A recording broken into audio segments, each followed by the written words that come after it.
আজকের দিনটা আমার কাছে একটু আলাদা। আজ খুলনা শহরের গণ্ডি পেরিয়ে যাচ্ছি অন্য এক শহরে, সাতক্ষীরা। কারণ আজ সরস্বতী পূজা। আর এবছর সিদ্ধান্ত নিয়েছি খুলনা থেকে দূরে গিয়ে মায়ের চরণে অঞ্জলি দিব। খুলনা সোনাডাঙ্গা বাস স্ট্যান্ডে চলে আসলাম। চারপাশে মানুষের ভিড়, বাসের হর্ন আর মনে একরাশ উত্তেজনা। সোনাডাঙ্গা বাস স্ট্যান্ড মানেই চিরচেনা কোলাহল। কেউ বাড়ি ফিরছে, কেউ বা কাজে। আর আমি একটা উৎসবের উদ্দেশ্যে রওনা হলাম। বাসে ওঠার আগে এই অপেক্ষাটাও আসলে ভ্রমণের একটা অংশ। বাস চলতে শুরু করাতেই শহরের কোলাহল ধীরে ধীরে পেছনে পড়ে যায়।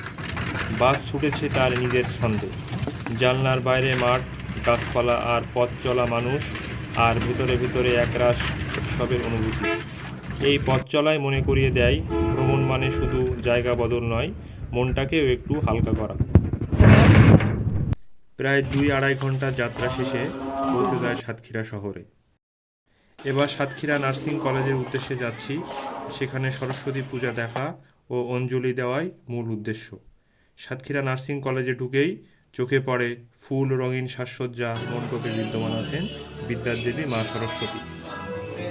অঞ্জলি দেওয়ার পর মনটা হঠাৎ করে খুব শান্ত হয়ে যায়। মনে হয় এত দূরে এসে অঞ্জলি দেওয়ার সিদ্ধান্তটা একদম ঠিক ছিল। পরের একটি ভিডিওতে দেখা হবে সাতক্ষীরা শহরটা ঘুরে দেখা।